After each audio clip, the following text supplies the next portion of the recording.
Hi, Ivo. How Hello, are you? Mohamed. Finally, we met together. I know we know each other long time ago, and we have a good relationship socially.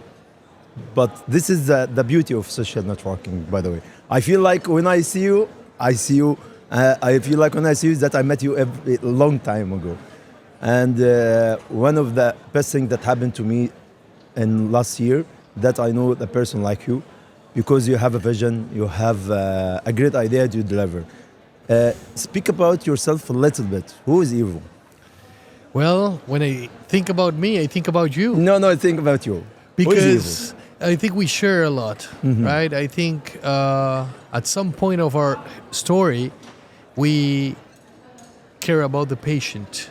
And we said, yes, we want to teach so many people, but always putting the patient first. Yeah. So I think from my side, what I did is I focus more on simulation and you focus more on what's going on in the operating room. And that is why we are collaborating so Give much. me the time when you think about the training. I And will the need to- idea come from where? The idea will need to go a little bit back, and I can do it very fast because me, with 32 years old, I couldn't train surgically in my home country, which is Uruguay. I Yeah. needed to emigrate to Mexico, Mexico. for 2 years. Wow. So imagine how difficult it was. I was married. I needed to tell to my wife, we need to go to another country for 2 years with no salary to become a surgeon. When you are 32? When I was 32, 32, that was hard. Yeah. And every single day I wake up and I said, I hope people don't need to do what I did in order to train. So I think this idea started in 2014 when I needed to see that. And then I stayed in Mexico and I had some time, and time was important. I always say people always have time to think and to have good ideas. So the idea started in 2018. We first said we need to communicate and we need to teach people. And the Ophthalmology University campus in Mexico was born in 2020. And in Barcelona, this It's recent year, 2025. 2025. But you know that the training is a difficult. It's not every single surgeons can able to train. Absolutely. How can you feel that you can able to train? What is the idea that I am able to train? I am in love in training. I have the passion in training. You feel like this when you were a trainee? Absolutely. I'm always asking myself that question, and maybe you too. Is it genetics? You were born like this, or is it something you learned through the years? I think it's both. I think I will be happy to be a high school teacher, in another life. Well, I like because each other a lot, love by the to way. teach. But I think your question is very interesting as well, because I also see great surgeons who are not great teachers, because everything is so easy for them that they don't know how to communicate. So I think for being a good teacher, a good mentor in surgery, you need to have the passion, you need to have the knowledge, and also you need to train on how to be an educator, which is not Yes, easy. it's not easy. I feel it. It's not easy. But you agree with me that when you start training, your skills be upgradable? So Evo before start training is like Evo after doing a training? In a surgical point of view, I feel in myself that I upgraded in my skills. absolutely. You I agree? feel the same way. Feel exactly the same way. Yes. I just told every single candidate that came for training, or every single candidate I am need to able to train him. I just tell him, if you able to deliver your informations to everyone, these informations will be stuck in your. If you able to deliver your skills will be upgradable. Absolutely. You agree with me? Absolutely. In the master's degree I did in medical education, one thing is for sure: when you need to teach something, you are the one who is learning the Yes. most.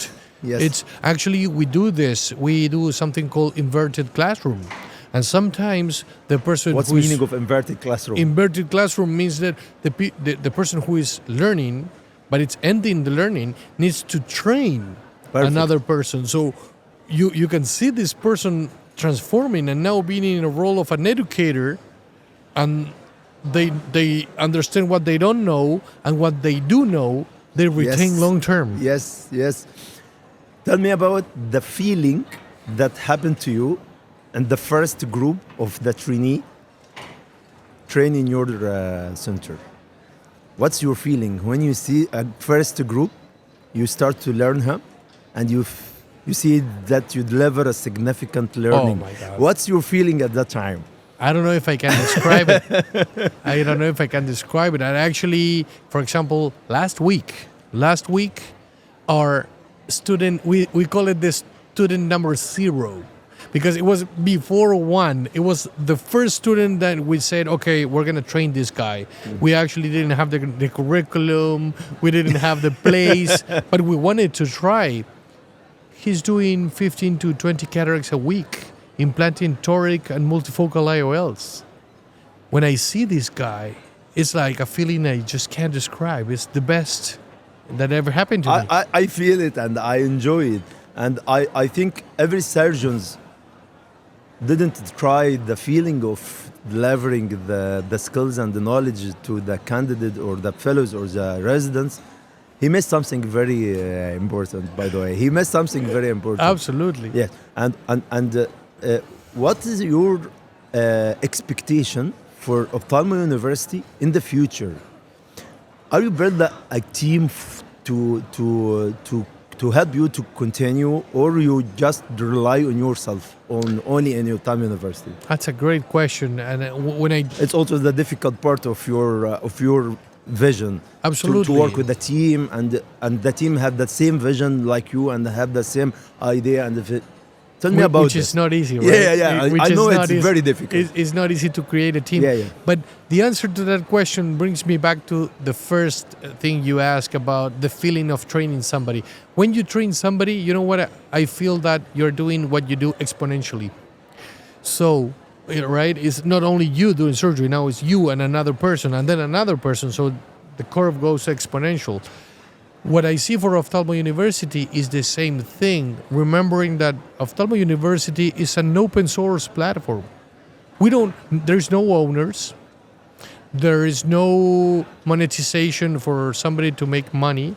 I mean, people can go to the open source and monetize for their time. Yes, of course, but Ophthalmo University is not an organization who wants to do profits, just wants to expand and just share, And you can tell me that now, mindset. the candidate is asked about Ophthalmo University, not asked about Ivo Ferreira. That's exactly what I want. It's, That's exactly now what I it's happened or still ongoing.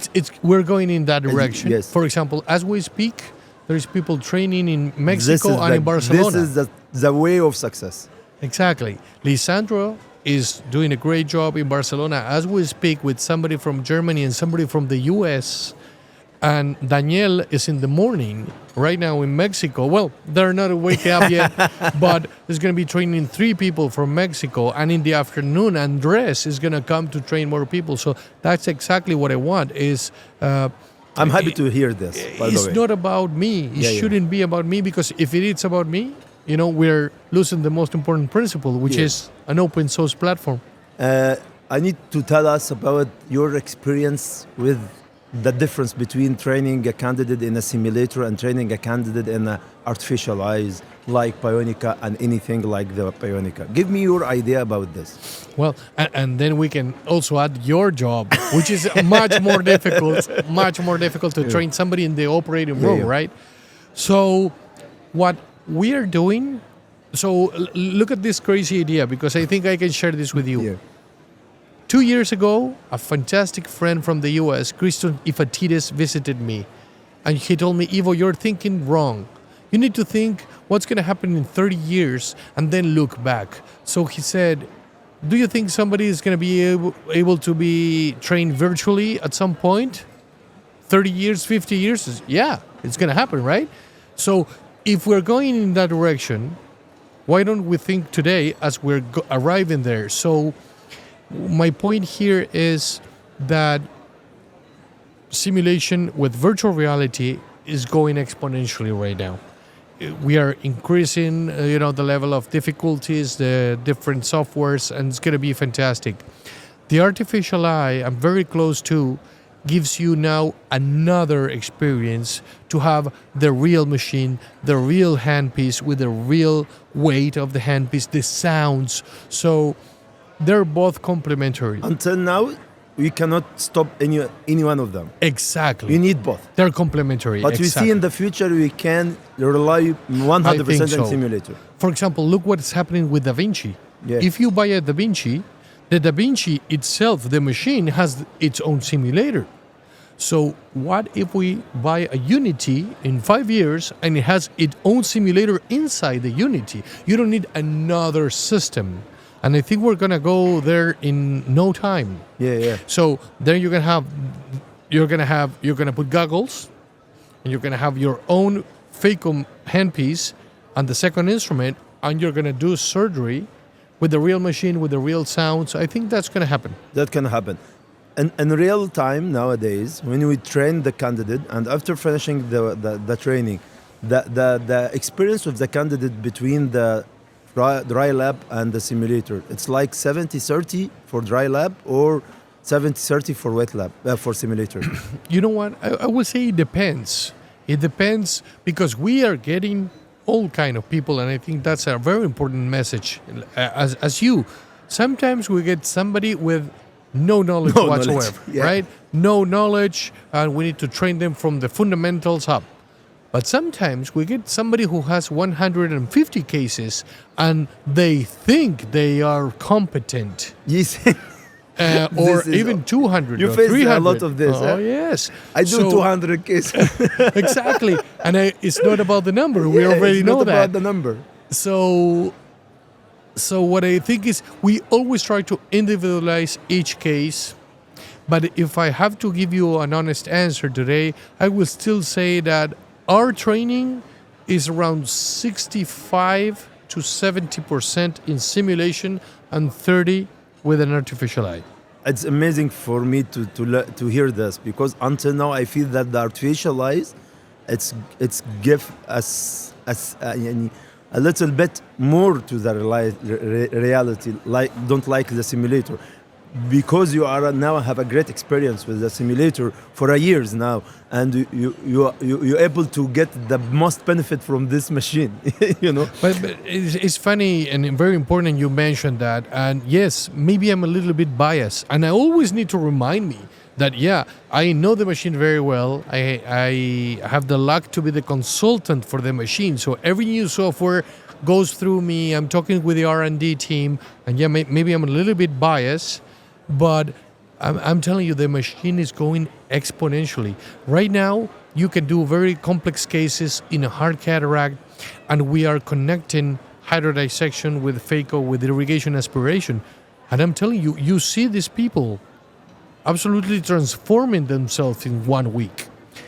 With the artificial eye, don't get me wrong, they get a good experience, mostly about phaco-dynamics and mostly about the behavior of the lens and, the tip and the fluidics. But the rest is still in virtual reality. Visual reality. I see you train your candidate on 3D when you use the artificial eyes Bionica. You feel it's difficult for the candidate to start learning him with the 3D, and the 3D is also have a learning skills to do it. I will say that for me, what I'm seeing is more difficult for people who need to transition from the microscope with 3D. When you present 3D since the beginning to people grab it like that. My experience on this, if you train the candidate on 3D, he can able to do 2D without any help. Exactly. I agree. So if you train him on 3D, leave him, he can play in 2D. You didn't need to learn him something. And this is our experience in 3D also. And we can feel that we cannot able to start with the 3D, but actually we start with the 3D. Mm-hmm. And when he become more competent with the 3D, he can play with 2D at any time. And he feel like, wow, I can do it. I didn't need anything. I can do it. Because the 3D is a benchmark more. Absolutely. More. But he came back to 2D, he can do it. And what's your dream? My dream, it will be to copy, listen to this one, to copy what the airplane industry is doing with their pilots all over this earth. It will be to all come together, because it doesn't matter if you're training in Taiwan, China, Saudi Arabia, Egypt, Uruguay, or the US. They all have what? They have structure. They have protocols for everything. And these guys, they need to show competency before they go to the operating room, and they keep simulating through their entire lives. So I see a world in which all surgeons have protocols for everything, and we keep simulating, we keep certifying ourselves to show competency and skills before we get to the operating room. Actually, my real dream, listen to this one, it will be one operating room, one simulator. At the same time. Because you're good, and I have seen your surgeries, which are fantastic. But what if you could warm up before surgery? Think about it. You are great, and I know, but let's say you went to a meeting or you were on holiday for 1 month. What if you could, like any elite athlete or any elite performer, you warm up a little bit, right? Yeah. Why not? So that will be my dream. One operating room, one simulator. It will happen because you have a vision and you are passionate about this and you enjoyed what you do. And I feel it in you. You enjoyed what you did. And I think the social media that make these connections happen. I agree. And this is what spend a lot of time in social media trying to connect with the people. You live in Argentina, I live in Egypt.